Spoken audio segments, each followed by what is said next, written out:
بسم اللہ الرحمن الرحیم۔ ایک گاؤں تھا جس میں چاندی گھر تھے اور اس گاؤں میں نزدیکی قبرستان تھا۔ قبرستان کے نزدیک ایک مال فارم تھا۔ فارم کا مالک اکثر باہر رہتا۔ اس نے اپنا فارم ایک ملازم کو سونپا ہوا تھا۔ قبرستان سے تھوڑا آگے چند گھر بھی تھے۔ مال اتنا زیادہ تھا، رات کو اس ملازم کو 12-1 بجے تک کام کرنا تھا۔ ایک دن گاؤں میں فوتگی ہوئی۔ 70 سالہ بزرگ فوت ہو گیا۔ اس کے جنازے کے بعد دفنا دیا گیا۔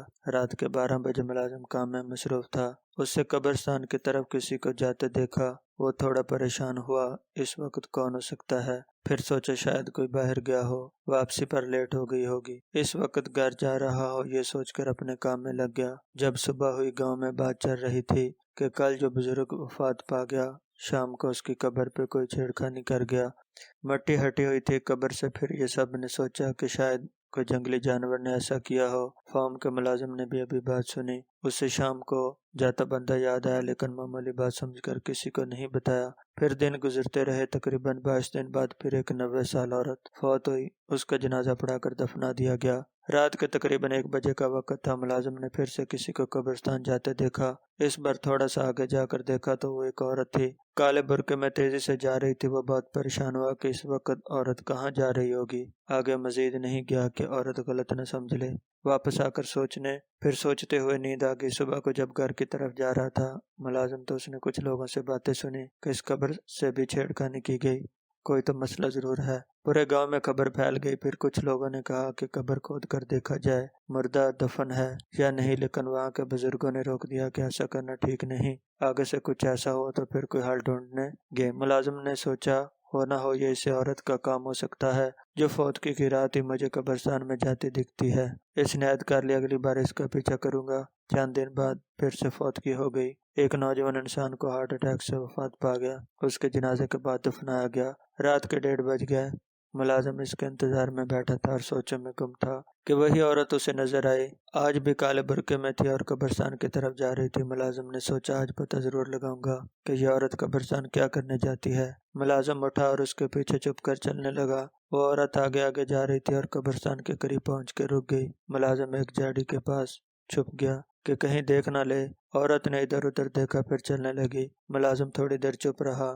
جب عورت تھوڑی دور چلی گئی اور نظروں سے اوجھل ہو گئی تو ملازم جھاڑی کے پیچھے سے نکل کے پھر اس کے پیچھے چلنے لگا۔ آس پاس کوئی نہ تھا۔ دور سے کسی کتے کی بھونکنے کی آواز آ رہی تھی۔ ملازم قبرستان میں داخل ہوا تو کوئی بھی نہیں تھا۔ وہاں سے ایک دم ڈر لگنے لگا کہ کہیں کوئی چڑیل تو نہ ہی، اور وہ ایک درخت کے پاس چھپ کے آس پاس عورت کو ڈھونڈنے لگا کہ دور ایک قبر کے پاس اسے کوئی سایہ نظر آیا۔ ملازم نے غور کیا تو وہی عورت تھی۔ ملازم اب قبروں کے درمیان چھپ چھپ کے سمت پڑا جہاں وہ عورت نظر آئی تھی۔ قبروں کے درمیان جھاڑیاں تھیں، جس کی وجہ سے ملازم احتیاط کے ساتھ جا رہا تھا کہ کہیں وہ دیکھ نہ لے۔ وہ عورت ابھی تک وہیں بیٹھی تھی۔ ملازم قریب پہنچ کے ایک دم کھڑا ہوا تو وہاں کوئی نہیں تھا۔ وہ عورت پتہ نہیں کہاں غائب ہو گئی۔ ملازم کا پسینہ آ گیا اور خوف سے کانپنے لگا کہ ایک دم پیچھے آہٹ ہوئی۔ ملازم پہلے سے خوف میں مبتلا تھا اور ڈر کے اس کے منہ سے چیخ نکلی۔ اس نے مڑ کے دیکھا، وہی عورت سامنے کھڑی ہے۔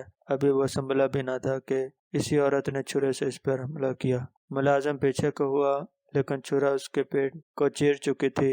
ملازم زمین پر گر گیا۔ وہ عورت آگے آئی اور ملازم پہ چھک کے اس کا خون پینے لگی۔ ملازم ابھی زندہ تھا۔ اس سے اندازہ ہو گیا تھا کہ یہ عورت کوئی چڑیل نہیں ہے۔ ملازم نے دیکھنے کی کوشش کی کہ عورت کا چہرہ نظر آئے۔ عورت نے سر اٹھایا، ملازم کی طرف دیکھا۔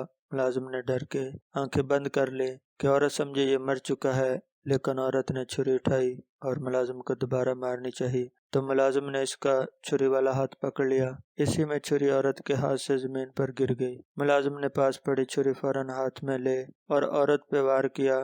چھری عورت کے ہاتھ پہ لگی اور عورت ایک دم اٹھ کے بھاگی۔ ملازم نے اسے پکڑنے کی کوشش کی لیکن زیادہ خون بہنے کی وجہ سے ہمت جاتی رہی اور بے ہوش ہو گیا۔ صبح گاؤں والے قبرستان کی طرف آئے اور کہیں پھر کسی نے قبر کے ساتھ چھیڑخانی نہ کی ہو تو وہاں ملازم کی لاش پڑی تھی اور ہاتھ میں چھرا بھی تھا۔ سب گاؤں والے یہ دیکھ کر خوف زدہ ہو گئے کہ یہ کیسے ہوا، اور کچھ کا خیال تھا کہ یہ سب ملازم کرتا تھا کیونکہ لاش اسی قبر کے پاس پڑی تھی اور قبر کی مٹی بھی تھوڑی ہٹ چکی تھی۔ اب پورے گاؤں میں چمگوئیاں ہو رہی تھیں کہ فارم میں جو ملازم تھا وہ قبروں سے مردے نکال کے کھاتا تھا۔ پورے گاؤں میں خوف و ہراس پھیل گیا۔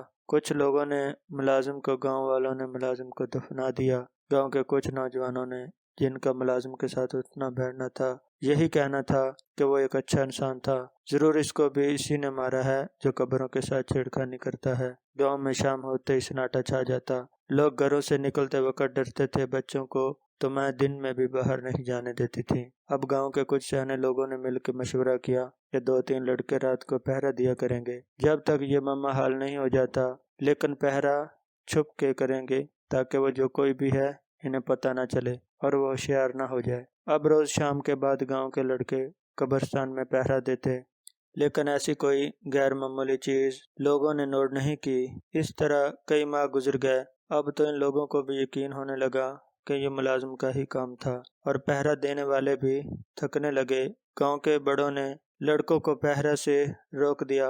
اب آہستہ آہستہ لوگ معمول پہ آ گئے۔ اس واقعے کو کئی سال گزر چکے تھے۔ گاؤں والے بھول گئے اور اپنے کاموں میں مصروف ہو گئے۔ کافی ٹائم بعد، سردیوں کے دن تھے، یک بستہ ہوائیں چل رہی تھیں، گاؤں میں فوتگی ہوئی تھی، لوگ کفن دفن میں مصروف تھے، مردے کو غسل و کفن دے کے دفنا دیا گیا اور لوگ سرشامی گھروں کو روانہ ہو گئے کہ ایسے ہی رات کے 1-2 بجے کا ٹائم تھا۔ گاؤں کے بڑے جوان بیٹھک میں بیٹھے تھے۔ اکثر گاؤں کے لوگ بیٹھک لگاتے، جہاں بزرگ لوگ پرانے وقتوں کے قصے سناتے، جوان اور بچے غور سے سنتے۔ آج بھی ایسا ہی ایک بیٹھک لگا تھا اور سب مرنے والے کو یاد کرتے، ان سے وابستہ واقعات ایک دوسرے کو سنا رہے تھے کہ اچانک ان میں ملازم کا کوئی واقعہ نکلا۔ سب ایک دم چپ ہو گئے۔ قبروں سے چھیڑخانی کی وجہ سے انہیں غصہ تھا۔ ملازم پہ 2-3 لڑکوں نے، جسے آج تک ملازم پہ یقین تھا کہ اس نے ایسا نہیں کیا ہے، ضرور کوئی اور بات ہے، ورنہ وہ کیوں اپنی جان لیتا۔ تینوں نے ایک دوسرے کو دیکھ کے اشارہ کیا اور اٹھ کے باہر نکل آئے۔ یہ وہی لڑکے تھے جو ملازم کے ساتھ اٹھتے بیٹھتے تھے۔ باہر نکل کے تینوں قبرستان کی طرف چل دیے کہ دوست کی یاد آئی تو فاتحہ ہی پڑھ آئے ان کی قبر پر۔ فاتحہ پڑھ کے تینوں واپس مڑے تو ان کی نظر جو نئی قبر بنی تھی اس طرف قبر کی، وہاں جیسے کوئی قبر کے ساتھ بیٹھا ہو۔ ایک دم تینوں کی وہ چھیڑ چھاڑ والی بات یاد آئی اور ایک دوسرے کو دیکھ کے تینوں نے فیصلہ کیا کہ جو کوئی بھی ہوا آج نہیں جانے دیں گے۔ ہاتھوں میں پتھر اٹھا کے آہستہ سے قبر کی طرف بڑھے۔ قریب پہنچ کے ایک نے آواز دی، کون ہے؟